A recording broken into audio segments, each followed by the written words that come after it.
Dedication.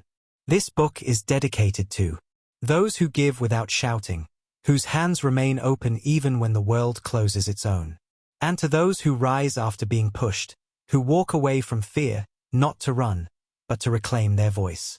Thank you for reading. There is a kind of silence that only the desert knows. It is not the silence of emptiness, but of memory, of winds that remember footsteps, of trees that whisper in languages older than fire. Here is a land where the sun speaks louder than men, and the cattle walk straighter than kings.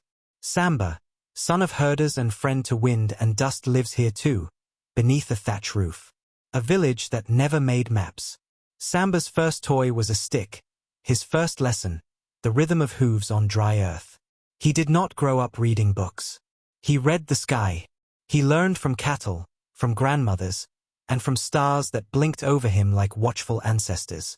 Life in the village was not cruel, but it was sharp. Each day asked something of you. Each moment tested whether you could live simply, but stand tall. And Samba? He would learn. Not just to survive the heat and the hunger, but to listen to the voice that lives in quiet things. Chapter 1. The Sky. The sun had not yet risen, but the world was already awake. Roosters called from behind woven fences. Cows stirred, their bells clinking softly like morning prayers. The wind moved gently across the grass huts, stirring the scent of wood smoke and millet porridge. The red soil of the Fulani village still held the nights cool, but the heat was coming, steady, certain, as always.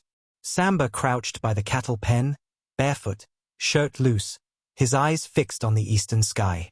He wasn't looking for anything in particular. He just liked to watch the sky arrive. His grandmother once told him, "The sun rises for those who are ready, but it punishes the lazy." Samba believed her. He had never been to a city, never touched a radio, but he could tell you when the rains would come just by how the air smelled. He could walk for 2 hours without shoes and not feel a blister. He could speak to cows with nothing but whistles and shoulder gestures, and they listened. He was 13, but his soul was older. Samba's family lived simply. They herded cattle, raised goats, shared food when they had plenty, and fasted quietly when they didn't. His father, Bali, was a man of few words. His mother, Mayo, sang while pounding grain. His older brother, Giddo, had gone to the south for work. Letters came back once in a while, smudged, bent, full of strange stories Samba couldn't imagine. "There are lights that never go out," Giddo once wrote, "but they never show you the way." Samba didn't understand what that meant, but he copied it into his wooden slate, beside a prayer, just in case it meant something important later. That day, the sun rose hot and bold. By mid-morning, Samba was already in the bush, guiding the cattle to water. His donkey, Karambi, followed with slow wisdom, carrying 2 old water gourds and a worn blanket. Birds flew overhead. A wild rabbit darted past. And then he saw them. Footprints. Deep ones. Not fresh. But they did not belong to any animal he knew. Too long. Too wide. Too confused. Samba crouched beside them. Ran his fingers along the curve of the heel. "Someone is lost," he whispered. He didn't tell his father. Not yet. Bali believed in patience. But that night, while the family ate under the stars, Samba stared at the flames. Something about those footprints pulled at his chest, like the wind was trying to tell him something he didn't yet understand. His grandmother, seeing his silence, asked gently, "What do you see in the fire, Samba?" He looked up slowly and answered, "Not the fire, Nene. The path behind it." Chapter 2. The Trail Beneath the Thorn Tree. The next morning, Samba left before the cattle stirred.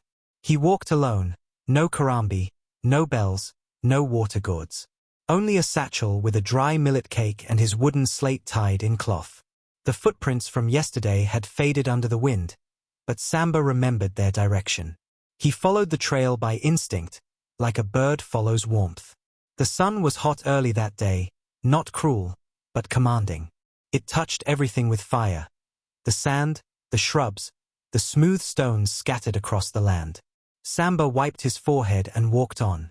Around mid-morning, he reached a baobab tree, old and wide, its roots curled like sleeping giants. He sat beneath it, letting the shade press against his back. As he chewed his dry millet cake, he noticed movement in the distance. At first, he thought it was an animal, but it was a girl, maybe a few years older than him, carrying a broken gourd in one hand and limping slightly. Her hair was tied back with strips of cloth. Her clothes were dusty, torn at the edge. Samba stood. She didn't see him at first. Then she did, and froze. He raised both hands, palms open. "Peace," he said. "Who are you?" she asked, her voice firm. "Samba. From Kir village. I saw strange footprints. I followed." The girl looked away. "I'm not lost," she said. "But I'm not home either." She sat under the tree, a safe distance away. Said nothing else. They shared the shade in silence. After a while, she asked, "Why would a boy follow strange footprints?" Samba shrugged. "Because if they don't lead to danger," he said, "they might lead to a story." Her name was Jatta. She was from a far village near the riverbanks. She had left days ago, after her uncle tried to force her into marriage. Her mother wept. Her brothers did nothing. So she left with only what she could carry. "I'm not brave," she said. "I just got tired of being afraid." Samba listened quietly. No judgment. No questions. Only stillness. The sun leaned west. The air grew heavier. "Come with me," he said finally. "My family will feed you. You can rest." She hesitated. "They'll ask questions. I'll answer them." They walked back together, not speaking much, just walking side by side. And the wind behind them moved softly, as if it, too, was relieved that two wanderers had found each other. That night, under the wide sky, Samba told his grandmother everything. Jatta slept in the women's room, her head wrapped in new cloth, her feet washed and wrapped with care. And Bali, the silent father, looked at Samba after hearing the story and said only this: "The desert does not give you what you want. It gives you who you need." Chapter 3. The Girl and the Gossip. In the days that followed, Jatta remained in the village, quiet, helping with chores, never asking for more than food and a mat to sleep on. She rose early with Samba's mother to grind millet, fetched water without complaint, and taught Samba's little sister how to thread beads into the hem of her dress. But still, the whispers came. From the corners of compound fences. From under the breath of elders. From the mouths of girls who carried calabashes but looked back too often. She came alone. Where is her family? Maybe she brought a curse with her.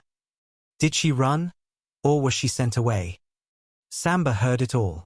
At first, he said nothing. Then he began to speak. "She is strong," he said to his cousins.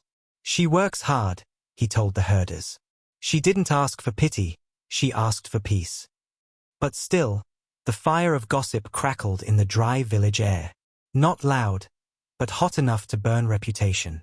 One evening, while Samba was preparing the donkey's saddle, he found Jatta sitting alone by the cattle kraal, knees hugged to her chest. "I thought this place would be different," she said, eyes low. "It is," Samba replied. "Not really," she whispered. "People don't trust what they don't understand." He sat beside her. The cattle snorted softly behind them, bells clinking in rhythm. "You once told me you're not brave," he said. "But the desert doesn't let cowards walk alone. You're braver than this village knows." She looked at him. "Why do you defend me?" Samba smiled. "Because you walked toward the unknown. That's what every story needs. Someone who doesn't run from themselves." That night, the sky was hot and wide. No breeze. No moon. In the family hut, Samba's grandmother poured tea slowly and said, "People talk because they are afraid of silence. But silence is where truth lives." She looked at Samba carefully. "If you protect her fully. If you step back, do it with dignity. But never stand halfway, or the wind will push you over." The next morning, Samba made a choice. He walked Jatta to the village chief's compound, stood before the council, and said, clear and steady, "She is not here to steal, not here to shame. She came because no one else would protect her. And now she is under our roof. That makes her one of us." There was a long silence. Then the chief, an old man with skin like leather and a voice like dry wood, nodded slowly. "She may stay, but this village remembers what you say, boy." Samba nodded. "I want them to." That night, no one whispered. Or if they did, they made sure Samba couldn't hear them. And Jatta? She smiled for the first time in days. Chapter 4. The Rain. It began slowly. A delay in the wind. A silence in the trees. A heaviness in the air that even the goats refused to walk through. The rains didn't come. 1 week passed. Then 2. The well's water turned to mud. The grass turned gray.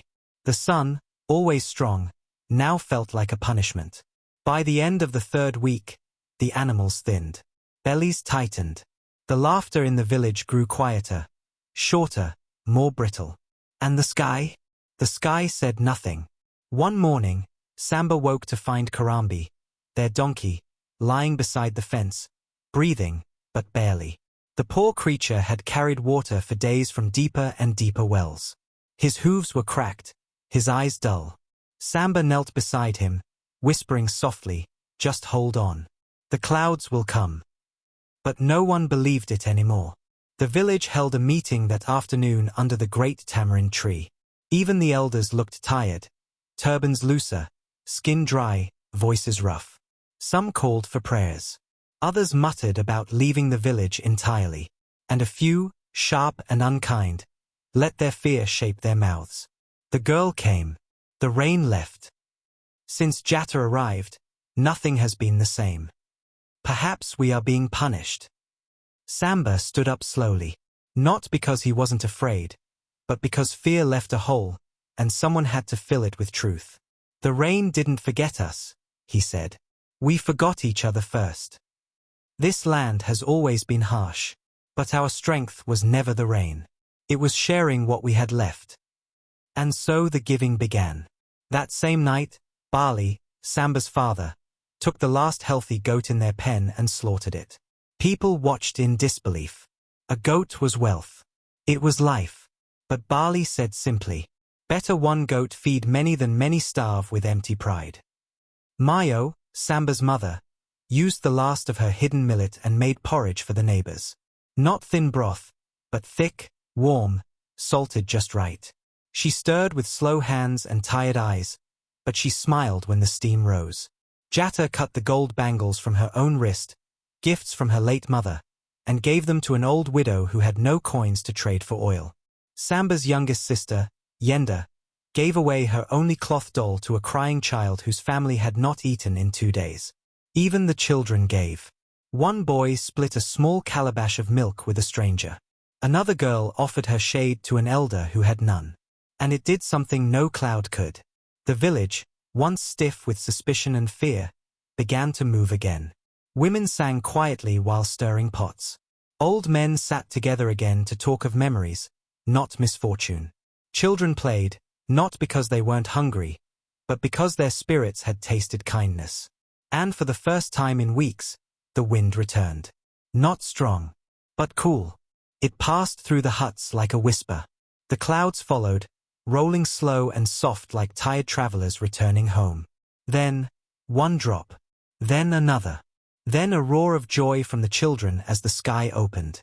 The earth drank first. Then the people. And the animals, once quiet, raised their heads as if to say, "You remembered each other. So now the sky remembers you." That night, Samba wrote in the dust with a stick. "When we have nothing, sharing becomes worship." And Mayo, sitting beside him, whispered a line he would never forget. "Rain does not feed the land. Giving does." Chapter 5. Scholarship. The rain had come, and the village began to breathe again. Grass returned. Wells deepened. Even Karambi, the old donkey, found his strength and walked with pride again. Though a little slower, as if he now carried stories in his hooves. For a short while, everything felt still. Not empty, calm. Then came the knock. It was early morning when a motorbike arrived, a rare sound in the village, like thunder with wheels. Children chased it, shouting. Men peeked from doorways. Dust rose behind it like a warning. The rider wore city clothes, neat shirt, dark glasses, polished shoes. His bag was leather. He spoke full day with a twist, sharp like it had forgotten the taste of millet. He stopped at Samba's home. "Letter for Bali," he said. Bali took the envelope, nodded politely, and walked back into the compound. Samba watched his father open the letter in silence. Read it once, twice. Then he looked at Samba and handed it to him. It was written in careful handwriting. From a school in the city, far beyond the northern ridge. "We write to inform you that Samba Bali has been selected for a scholarship. His name was forwarded to us by a traveling inspector who witnessed his leadership during the recent drought. We offer him a full education in environmental sciences, to begin in 2 months. Accommodation and food will be provided. He is invited to build his future. And, we hope, return to build others." Samba blinked. The words sat heavy in his chest. His mother said nothing. Her eyes were wet, but her lips smiled. Jatta? Jatta was outside, braiding Yenda's hair. She hadn't heard yet. That evening, Samba walked to the edge of the village, near the flat rock where the sun always seemed to fall asleep. Jatta joined him quietly. "Are you leaving?" she asked. "I don't know," he replied. She looked ahead, not at him. "Your name is known now. You deserve this." He looked at her. Deserving something doesn't mean you want it. And wanting something doesn't mean you're ready to lose what you already have. That night, Samba didn't sleep. He stared at the ceiling, hearing the sound of cows in the distance, the soft hum of crickets, the breath of a village that had finally rested after hardship. And in the corner of his mind, 2 voices spoke. One said, "Go. Learn. Bring back more than words." The other whispered, "Stay. Grow what you've already planted." By morning, he had made his decision. But he told no one. Not yet. Chapter 6. The Weight of Goodbye. 2 weeks passed. The rains continued softly, soaking the earth with promise. The millet fields turned green. Goats danced like they had been given wings.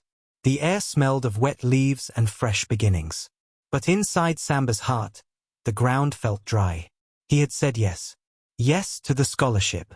Yes to the road beyond the hills. Yes to a life he had only heard about in his brother's faded letters. The villagers called him Samba the Chosen. Children pointed at him like he already wore a crown. But no one asked him how he felt. Because success has a sound, and it drowns the silence of uncertainty. He spent his days preparing slowly. He cleaned Karambi's saddle, even though he wouldn't take the donkey. He rewrote every proverb he had learned into a small notebook Mayo stitched with goat leather. He visited the cattle kraal and whispered to each cow by name, as if apologizing for leaving. He even walked to the old baobab tree, where he had first met Jatta. She was already there, waiting. They sat in silence for a while. The wind moved gently, brushing dry leaves against their feet. "You'll come back," she said, not asking. He nodded. "If I return the same, then I didn't learn anything." She looked at him carefully. "Don't forget this place when you hear louder voices." Samba placed a small, smooth stone in her hand, one he had carried since childhood. "I won't," he said. And he meant it. The day of his departure came quickly. The village gathered. Not like a festival, more like a prayer. Quiet, proud, aching. Bali placed a hand on Samba's shoulder and said, "A man who leaves with truth will never be lost." Mayo gave him dried dates wrapped in cloth and whispered, "Eat only when your heart is tired." His grandmother handed him a single coin. "It is not for spending," she said. "It is to remember that even when your pockets are empty, you carry something valuable." And then he turned and walked, not toward comfort, Not toward certainty, but toward becoming. Behind him, the village faded into dust and memory. Ahead, the road shimmered with heat. And inside him, a quiet voice said, "You are not walking away from who you are. You are walking toward who you must become." Chapter 7. The City and the Noise. The road to the city was long, not in distance, but in difference. Samba rode in a crowded bush taxi, packed between crates of onions, sleepy travelers, and a woman with a rooster under her arm. The air smelled of sweat, dust, and fuel. The driver played loud music. The horn screamed often. This was no place for silence. When Samba arrived at the school, it felt like a different planet. There were tall buildings made of cement and glass. Water flowed from taps, lights glowed without fire, and voices came from small boxes people carried in their hands. Roads crisscrossed like tangled roots, and the sky seemed farther away. For the first 2 days, Samba said little. He watched, listened, and realized something. In the city, people walked fast but often looked lost. They had places to go, but no time to greet each other. They wore shoes that clicked like pride on pavement. They barely noticed the soil. The school was clean. The food was strange but good. The teachers spoke big words. Some smiled. Others didn't. Samba was the only one from a village that couldn't be found on a map. The others came from places where buses ran all day and supermarkets had more food than a harvest. A boy named Fidel once laughed during lunch and said, "Do you guys even have toilets where you come from?" Samba said nothing, but that night, he wrote in his notebook, "A man who mocks the dust has never seen it grow food." Slowly, Samba adjusted.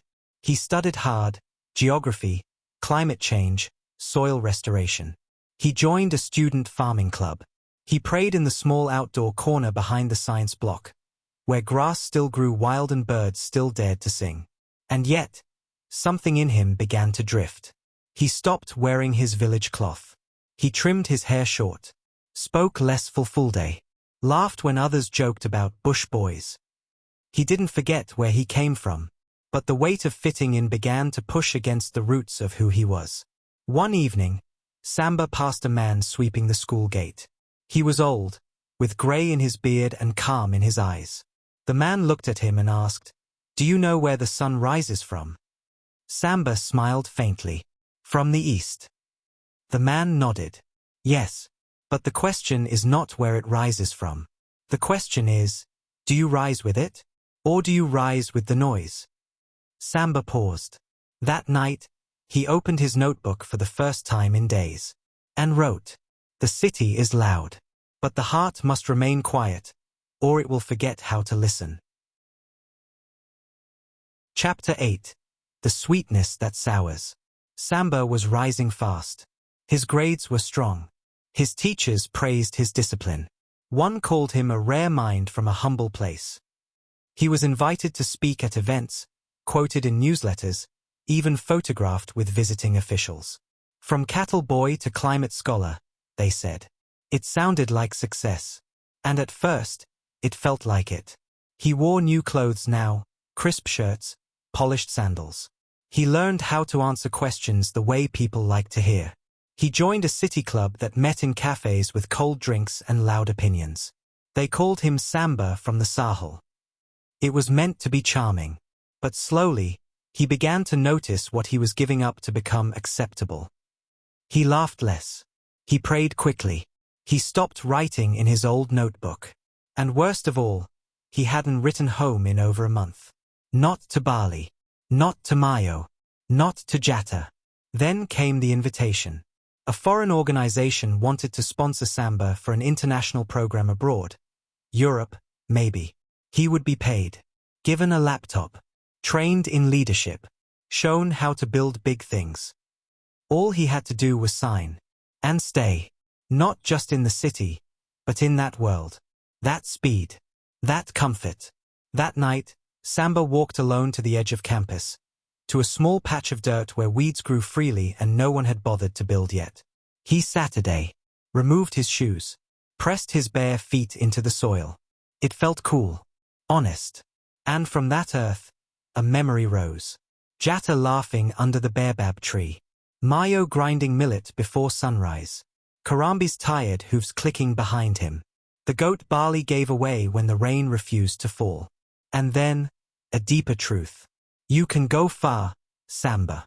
But not if you leave yourself behind. He returned to his room, sat at his desk, and finally, opened the notebook. He wrote one line. Sweetness can fill your mouth and still starve your soul.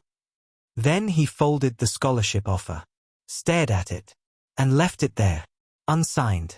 The next day, he asked the school office if they could help him write a letter back home. To my family, he said, and to the girl who knew the truth before I did. Chapter 9. What grew without Samba?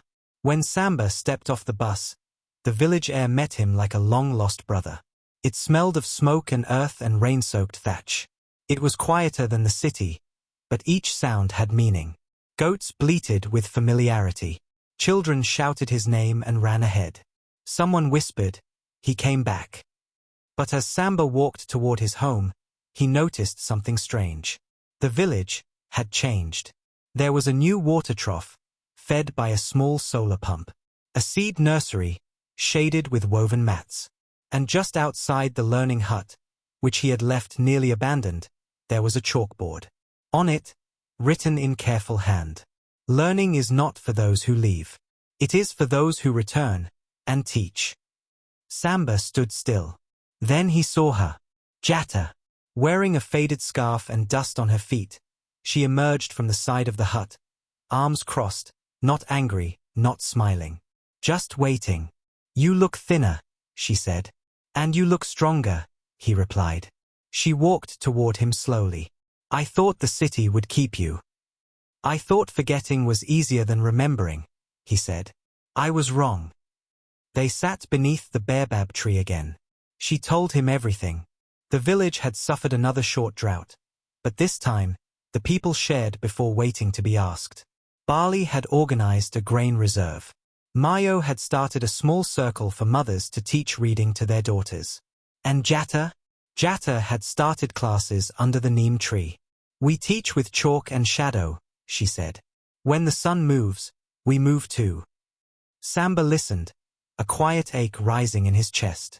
They had built something. Without him. But not in spite of him. Because of what he once planted. That night, he sat beside his father.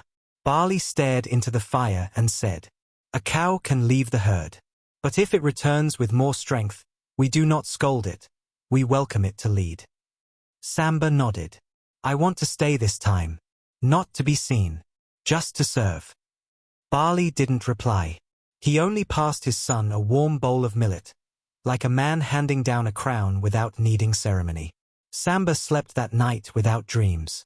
Because sometimes, peace isn't found in visions. It is found in returning to the place that shaped you, and finding it still has room for you. Chapter 10. The Return and the Rain. Weeks passed. Samba did not lead the village. He joined it, quietly. He taught lessons under the neem tree with Jatta, now called Teacher Jatta by the children. He fixed water containers. He helped mothers carry firewood. He prayed with the elders at dawn and sat with the boys at dusk, teaching them how to write their names in the sand before they could afford slates. But in all the peace, there was a shadow in his heart, the unfinished matter of Jatta. She had made herself useful. She had been welcomed. But she was still, in many ways, unspoken for. One day, as they walked back from the field, Samba asked her gently, do you miss your people? She didn't answer at first. Then she said, I miss the sound of my mother's mortar, the scent of river fish, my father's beard, and the song my sisters used to sing while washing clothes. But I also fear going back. Why? Samba asked. Jatta looked out over the fields. Because leaving dishonored them, but staying without their blessing dishonours me. That evening, Samba sat with Barley and Mayo and told them everything. No excuses. Just the truth. She is not a shadow. She is not a guest. She is a woman whose past is unfinished. We must finish it with honor. Bali nodded slowly. Then we will go. The journey took 2 days by cart and foot. Samba, Bali, and Jatta, with a gift goat tied behind them and a cloth bag of dried dates. When they arrived in Kono village, the place where Jatta was born, people stared. The girl who had run now returned with strangers. They met with Jatta's family in the shade of an old fig tree. Her father, a proud man with weathered skin, stood like a tree that had seen too many storms. Jatta bowed low. I did not run because I hated you, she said. I ran because I loved myself. And I did not want to live a life that wasn't mine. Her mother wept. Her brothers stood silent. Then Bali stepped forward. She has lived with us. Not as a burden, but as a blessing. She is your daughter. But she has become part of our people. We came not to take her. We came to ask for her with truth. The father sat quietly for a long time. Then he looked at Jatta and said, softly, you returned with your head high. You have not shamed us. You chose to walk the hard path. That is how women become pillars. Then he stood and turned to Bali. If your son is the one who walks beside her, let him do so with our blessing. They returned to Damaru with more than a goat. They returned with peace. Samba and Jatta never had a wedding in the village square. No drums, no feast, but everyone knew, and that was enough. Together, they planted more than crops. They planted a school, a garden, a generation. Years later, when strangers visited Damaru and asked, who started this place? Children would say, Samba brought knowledge. Jatta gave it roots. Epilogue. The village light. Years passed. The rains came and went. Children were born. Elders passed gently into the soil they had tilled for decades. But Damaru stood, not as a place with fences, but as an idea. A village that believed in returning, in listening, in lighting fires that do not burn others. Samba and Jatta never built a palace. But they built a room in every heart that passed through their shade. They taught letters and silence. They taught seeds and proverbs. They taught that a name does not have to be famous to be remembered. It only has to be true. One day, an old man came from far away, carrying a notebook. He had heard stories of a school beneath a tree, of a girl who once ran and stayed, of a boy who believes in giving. He found Samba feeding goats beside the well. Is this where the light lives? The man asked. Samba looked up, smiled, and said, no, it is in many places now. It walks inside the ones who pass through here. And somewhere on the wind, the desert whispered back, let those who walk in silence carry the brightest light. The end. This brings us to the end of the book. Thank you for walking with us through this story. The village light is not just about Samba or Jatta. It's about every one of us who carries truth, who gives when it's hard, and who dares to return with more than we left with. If this story touched you, let it live on, in how you treat others, in how you walk, and in how you shine your light where it's needed most. Until the next story, walk gently and carry your light well. Ahmed Khan.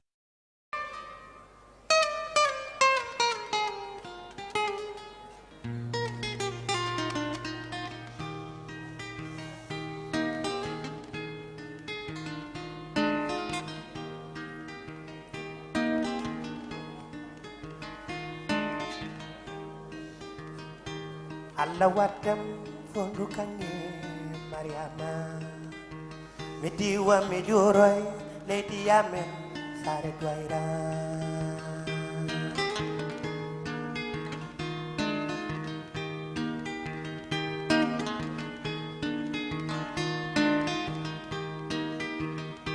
Allah rokam ko jinnome yeah